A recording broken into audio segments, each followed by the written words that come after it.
Today I'm going to tell you why I chose the Elektron Model cycles over the model samples. Freebie. Hey, how's it going everybody? Welcome to Freebeat, where I post new music-related content every single day, so if that sounds good to you, hit that subscribe button, ring that notification bell, let's get started. So, the Elektron Model cycles sits before me, along with the Arturia Keystep 37, which is controlling the model cycles right now, just via 5-pin MIDI here with a little included Elektron adapter. And today I want to answer a question that I get asked a lot, which is why did I choose the model cycles over the model samples? So really quick, let me just give you a lowdown on both devices. So the Elektron Model cycles here is a 6-track FM groove box. You get 6 available tracks, and then you also get 6 available machine types, which are essentially different variations on FM synthesis. So there's a kick engine, snare engine, metal engine, percussion engine, tone engine, and chord engine. However, as I've demonstrated on the channel, those different engines can be used for wide varieties of sounds, not just what their name implies. I think I've covered most of them here on the channel. I will link those videos in the description below. It's also got the amazing Elektron sequencer, so you get 6 banks of 16 patterns each for a total of 96 patterns per project, and there's 96 different projects, so you can create full complex arrangements. You've got all kinds of controls over the sounds, as well as over things like conditional triggers, chance triggers, all kinds of stuff. It's a really deep box, and I could go on forever just about the Elektron sequencer. Now, the model samples is the same exact thing, but rather than giving you 6 tracks with 6 different FM machines to use, you get 6 different sample slots. And actually, you can flip between as many samples, I believe, as you can fit in the 64 megabyte temporary memory per project. So it's basically the same thing, but the model samples uses samples to create your tracks, whereas the model cycles uses FM synthesis to create your tracks. And that is basically why I went with the Elektron Model cycles. You see, the samples doesn't have a sample in function. You can only load the samples via the micro USB port on the back, which basically means you need an iPad or a computer or something to get the most out of that device. The model cycles, on the other hand, has everything built in that you need to start jamming and come up with tracks right away, which is huge for me. I wanted a standalone compositional device. I have not been shy in admitting that my favorite feature of the model cycles, and the samples I guess, are the 96 patterns per project. And there being 96 project basically means you're never going to run out of creative space to compose. So I can tell you that the main reason that I got the cycles over the samples is because I want it to be about the songs that I write, not the sounds that I'm going to use when I write, if that makes sense. I'd rather focus on the end product rather than tweaking a million samples and importing and exporting and all that stuff to get to where I'm going. Hopefully that makes sense. But that's basically it. I wanted something immediate that was a standalone box that still had the power of the Elektron sequencer, which, of course, the model cycles does. So let's go ahead and make something. Enough talking. I've got the Keystep right here set to the kick track. Get some volume on that kick track. There we go. Let's play something pitched on the kick drum.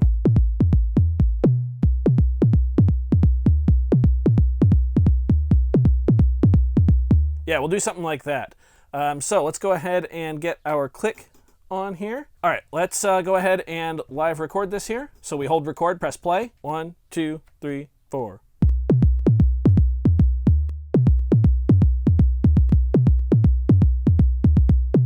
All right, I messed up a little bit, but now we can go in here and take out that bad note. So da da da da da da da da da da. Right there, there it is. Cool. Yeah, awesome.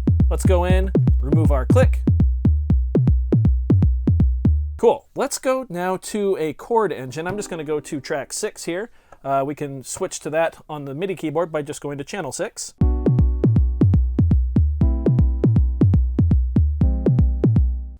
I'm okay with this this B right here, right on the downbeat. So let's play that in here.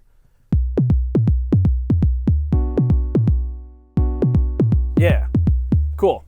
And now what I'm going to do is make the keyboard track quite a bit longer, actually. So to do that, we hold function, press page, Press page again. We're going to make it 64 steps long. Awesome. So now what we want to do is turn on like punch-in mode or write mode, whatever it's called. I call it write mode because I'm a pocket operator guy. Press page to go to the second page here. And now what we're going to do is take this note, which is that B, like minor 7 chord, I think it was. We're going to hold it down, use the color knob, and we are going to change this to a major chord instead of a minor 7. There we go.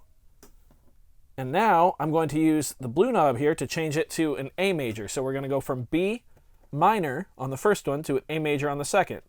Let's listen.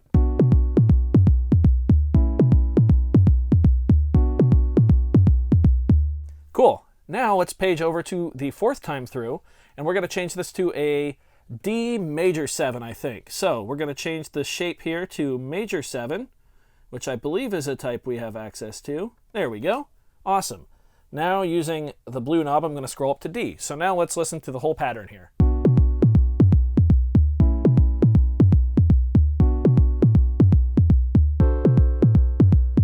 Yeah, kind of catches you off guard.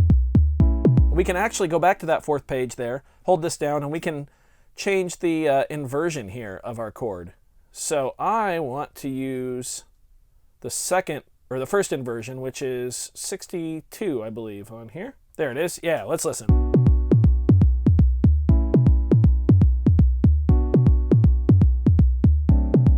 Yeah. In fact, we could probably bump that up, actually, to the second inversion, which is 74.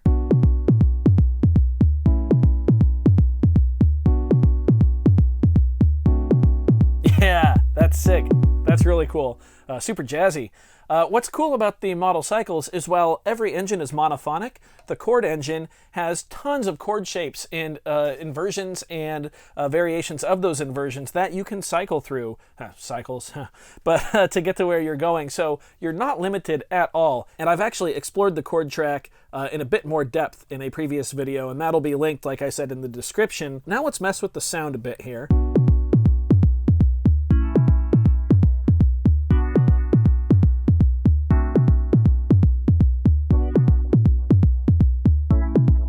Yeah, I want to send the LFO to the sweep knob and modulate that. So we can go to the LFO setup here. Destination is going to be sweep. Depth is going to be, I don't want it to go too crazy, but I'd like it to go a little crazy. How about 35? All right, and we need to slow the time of that down, actually, here. How about times 2? Yeah. That's pretty good. And let's bring up the volume of that.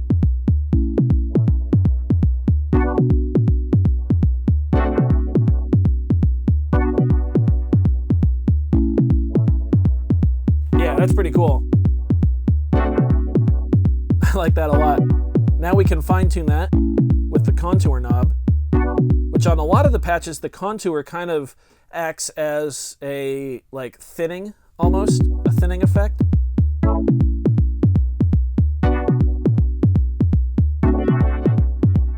Let's turn it off, see what it sounds like.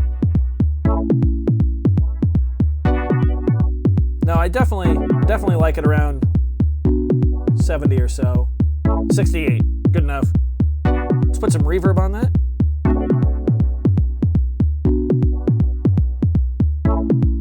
Yeah. Crank up the reverb size. So now what if we want to automate that contour turn? Well, we can do that by pressing play and just holding record.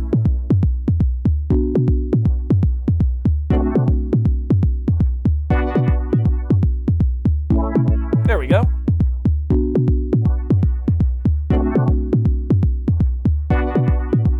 That's pretty sick. I'm liking that. You know, I honestly don't think it really needs much on the percussion side of things. However, track 3 by default is our hi-hat. Let's play something fun in there. Just like, I don't know, something like that is pitched, but very, very slightly.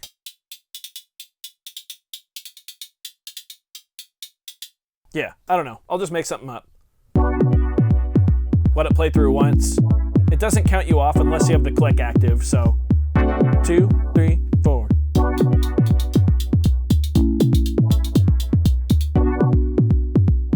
Forgot to play the second or the third and fourth times. Here we go.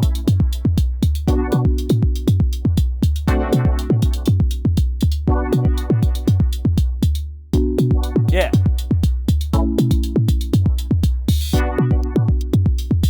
Mess with the decay. So let's actually do that from the start.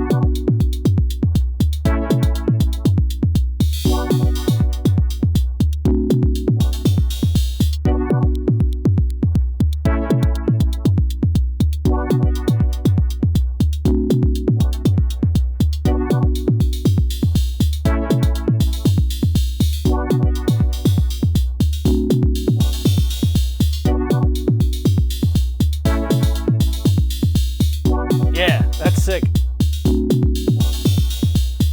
And I think to clean this one up, I think we just need to get a fun lead in there. So by default, track number 5 is our tone machine. And we can click this button and open up the gate. Let's get some FM crunch to this.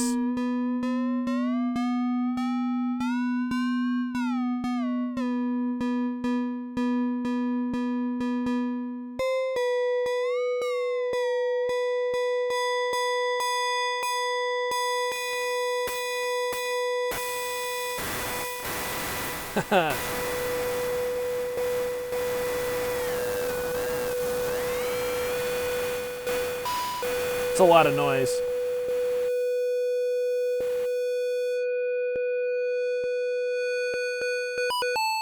There's actually a lot more you can do with this. I'm just kind of keeping it simple.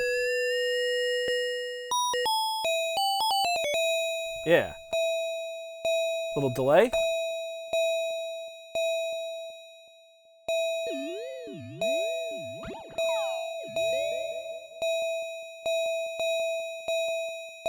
Some reverb. Yeah, and let's jam. Here we go.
There you go. Again, I'm not a keyboard player. I say that in every video, but I can sure have fun trying to be. So that's why I picked up the model cycles over the model samples. It's simple, really. I wanted something that was a full-fledged groove box that I could just compose on, and I didn't want to have to deal with samples. And the model cycles has more than fulfilled that need. So I hope you guys enjoyed this one. If so, be sure to leave a like on the video. If not, you can leave a dislike. That's okay too. Doesn't hurt my feelings, just makes me try that much harder next time. Either way, be sure to hit that subscribe button, ring that notification bell. Thank you so very much for being here. Thanks for watching. We'll see you next time. Bye.